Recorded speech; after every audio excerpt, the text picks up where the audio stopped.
సాయి భావన జనవరి 14. గాలిపటం చూపుతోంది విజయపదం. ఒక పని సఫలం కావటానికి దైవానుగ్రహం, వ్యక్తుల సమిష్టి కృషి అవసరమవుతుంది. ఆకాశంలో ఎత్తుగా గాలిపటం ఎగురుతోంది.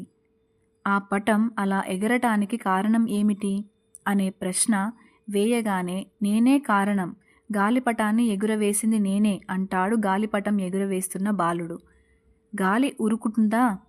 వెంటనే అందుకుంటుంది నేనే అంటూ. నేనే వాలుగా వీలుగా వీచి గాలిపటాన్ని ఎగరవేస్తున్నా అంటుంది. వెంటనే బాలుని చేతిలోని దారం గరగరలాడుతుంది.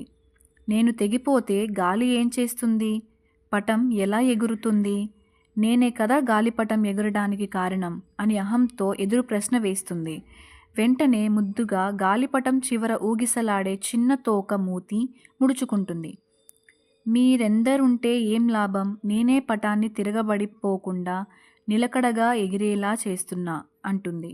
నిజమే, గాలిపటం ఎగరటానికి గాలి అవసరమే, తోక కావాల్సిందే, పట్టి ఎగురవేసే చెయ్యి ముఖ్యమే. ఒక విజయానికి అందరూ కలిసి పనిచేయాలి. 5 వేళ్లు కలిపి బిగిస్తే అదే బలమైన పిడికిలి అవుతుంది. ఐకమత్యంతో కూడిన కృషి వల్ల ఎంతటి క్లిష్టమైన పనిలోనైనా విజయం సాధించవచ్చు. ఎవరి బాధ్యత వారు సక్రమంగా నిర్వహించినప్పుడే ఇది సాధ్యమవుతుంది. మనమంతా మన బాధ్యతలను తెలుసుకుని చేస్తున్న పని సమన్వయంతో, ఐకమత్యంతో, చిత్తశుద్ధితో చేయాలి. ఎగిరే గాలిపటానికి దారం ఆధారమైనట్లే మన కృషికి బాబా ప్రేమే ఆధారమై విజయాన్నిస్తుంది.